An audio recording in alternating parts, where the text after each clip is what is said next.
बेटी की फिजूल खर्ची। दुनिया की चकाचौंध को कौन नहीं एंजॉय करना चाहता, लेकिन क्या फालतू की मौज मस्ती में पैसा खर्च करना सही है? देखिए जरा। आजकल अच्छी नौकरी मिलना कितना मुश्किल हो गया है। सही कहा, जहाँ भी जाओ तो केवल यही सुनने को मिलता है, फिलहाल जरूरत नहीं है। और अगर गलती से नौकरी मिल भी जाए तो उस तनख्वाह से 2 वक्त की रोटी भी नहीं खरीदी जाती। हाँ यार, ऊपर से रोज सुबह शाम घर वालों के ताने सुनकर ही पेट भरना पड़ता है। अब तो तेरा खाना बिना घर वालों के ताने सुने बिना पचता भी नहीं होगा, है? क्यों, तेरे घर वाले कुछ नहीं कहते? कहते तो हैं, पर क्या करें, कानों को सुनने की आदत हो गई है। अच्छा, तुम्हें एक जरूरी चीज बताना तो भूल ही गया। कल ना मुझे कमल का फोन आया था। कौन कमल? जो उस मोटे सेठ के दफ्तर में काम करता है? उसने बताया कि उसकी फैक्ट्री में कुछ काम है, उसे आदमियों की ज़रूरत है और तनख्वाह भी अच्छी है, तो चलते हैं क्या? अरे वाह, पूरे दिन भर में अब कोई अच्छी खबर जाकर मिली है। अगर मैं अपने घर वालों को बताऊंगा तो वो लोग खुशी से झूम उठेंगे। तो फिर देर किस बात की, चलो सुनाते हैं घर वालों को ये खुशखबरी। थोड़े दिन बाद दोनों फैक्ट्री में जाकर काम करने लगते हैं और उनको वो काम अच्छा लगता है। शहर की बात ही अलग है। ये चमचमाती हुई सड़कें, गाड़ियों का शोर, आंखें खोल देने वाले नज़ारे। शहर की इसी चकाचौंध में लोग अक्सर फंस जाते हैं मेरे दोस्त, तुम ये मत करना। क्यों, शहरों में क्या खराबी है? हमारी सारी ज़रूरतों का सामान यहीं मौजूद है और मैं तो खूब पैसे कमाऊंगा और यहीं एक अच्छा सा घर देखकर अपने परिवार के साथ बस भी जाऊंगा। पर उसके लिए मेरे दोस्त हमें बहुत सारे पैसे कमाने होंगे, और पैसे कमाने के लिए हमें मुंह कम हाथ ज़्यादा चलाने होंगे। ऐसे ही काम करते करते 2-3 महीने बीत जाते हैं। काम करते करते पता ही नहीं चला कब 3 महीने बीत गए। अब तो घर वालों की बहुत याद आती है। बहुत सही कहा, कल माँ से बात हुई तो माँ भी यही पूछ रही थी, घर कब आ रहा है, क्यों ना हम 4-5 दिन की छुट्टी लेकर गांव हुआ है। और हाँ, उससे पहले एक दिन बाजार जाकर घर के लिए कुछ सामान ले आएंगे। गांव में तो आधा सामान मिलता है, आधा नहीं। और मैंने सुना है शहर के बाजार बहुत बड़े और सुंदर होते हैं, वहाँ तरह तरह की दुकानें होती हैं। ठीक है, कल छुट्टी की अर्जी देने के बाद बाजार चलेंगे। अगले दिन बाजार में अरे वो देखो, कितनी सारी दुकानें हैं, कितना सामान, कितनी बड़ी बड़ी दुकानें। अरे देखो तो कितना सुंदर लग रहा है।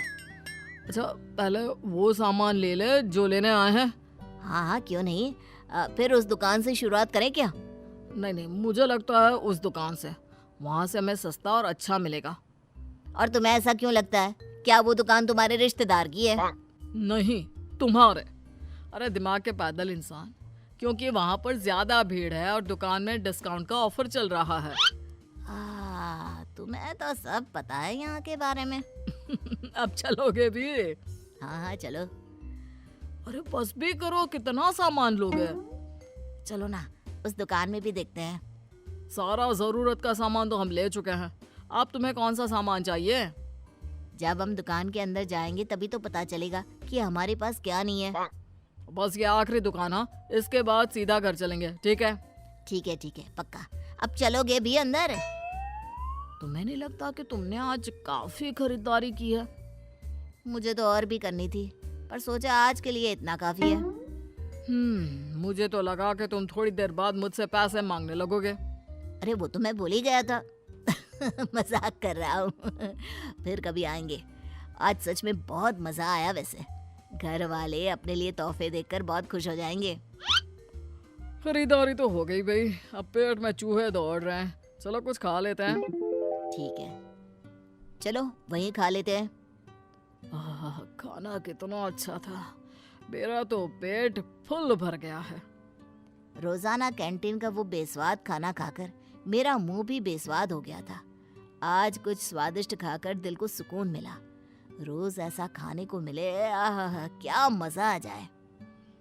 कैंटीन का खाना तो ठीक ही होता है, हाँ आज का खाना उससे ज्यादा स्वादिष्ट था, मानना पड़ेगा। उस दिन से सुरेश कई बार बाजार जाता खरीदारी के लिए और साथ साथ बाहर से ही खाना खाकर आता। सुरेश, तू कल शाम को कैंटीन में खाने को नहीं आया। मैंने बहुत देर तक तेरा इंतजार किया। फिर किसी ने कहा कि तू बाजार गया है। अभी कुछ दिन पहले ही तो तू बाजार गया था, कल फिर से क्यों गया? अरे कुछ दिन पहले जब मैं बाजार गया था ना, तो वहाँ एक बहुत बढ़िया जूते देखे थे, पर मैं ले नहीं पाया। और अब जब तनख्वाह आ गई तो कल ही मैंने वो जूते खरीद लिए। देख, आज मैं पहन कर भी आया हूँ। हाँ यार, ये तो बहुत महंगा लगता है। लग कैसे रहे? आजकल ना मार्केट में बहुत चल रहे हैं, ज्यादातर लोग यही जूते खरीद रहे हैं। लेकिन तुम्हारे पास तो जूते हैं ना, तो फिर ये नए जूते क्यों? अरे क्योंकि ये आजकल ट्रेंड में चल रहा है। छोड़ो, तुम नहीं समझोगे। लेकिन तुम अपनी सारी कमाई बेफिजुल की चीजों में खर्च कर रहे हो। बेफिजुल कहा, जूते ही तो लिए और एक आध सामान बस। कुछ दिनों बाद अरे वहाँ के छोले पूरी इतने अच्छे थे, इतने अच्छे थे, क्या बताओ सच में। क्या बता रहे हो? जरा हमें भी बताओ। कल ना मैं बाजार गया हुआ था, वहाँ मैंने छोले पूरे खाई, बहुत ज्यादा स्वादिष्ट थे। तू कल फिर बाजार गया था? तुझे नहीं लगता तू कुछ ज्यादा ही बाजार जाने लगा है और बेफिजुल की चीजों में अपनी कमाई उड़ा रहा है? अरे तू फिर से शुरू हो गया। तुझे इतनी दिक्कत क्यों हो रही है? तू तो ऐसे बोल रहा है जैसे तेरी कमाई उड़ा रहा हूँ। अरे अपनी कमाई से तो खा रहा हूँ ना। लेकिन अगर तू अपनी सारी कमाई ऐसे ही उड़ाता रहा तो अपने घर वालों को क्या भेजेगा? उसकी चिंता करने की जरूरत तुम्हें नहीं है। बड़ा आया मुझे भाषण देने वाला। उसके बाद से सुरेश राम से दूर रहने लगा। कुछ महीनों बाद दोनों अपने घर जाते हैं। अरे तुमने सविता का घर देखा? उसने कितना शानदार घर बनवाया है। हाँ, मैंने देखा। जैसा मकान शहरों में देखने को मिलता है ना। मैंने सुना है उसका बेटा राम शहर में नौकरी करता है, उसी की वजह से वहाँ एक पक्का मकान बनवा पाए। अब हर किसी की किस्मत सविता की तरह थोड़ी ना है। इतना मेहनती बेटा, नहीं तो काम तो सुरेश भी वही करता है, पर क्या करे, उसने अपनी सारी कमाई फिजूल की चीजों में खर्च कर दी।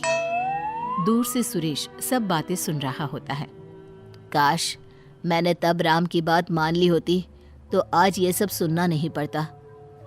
अब पछताने से क्या फायदा दोस्त? तुम अपना पैसा फिजूल चीजों में बहा चुके हो।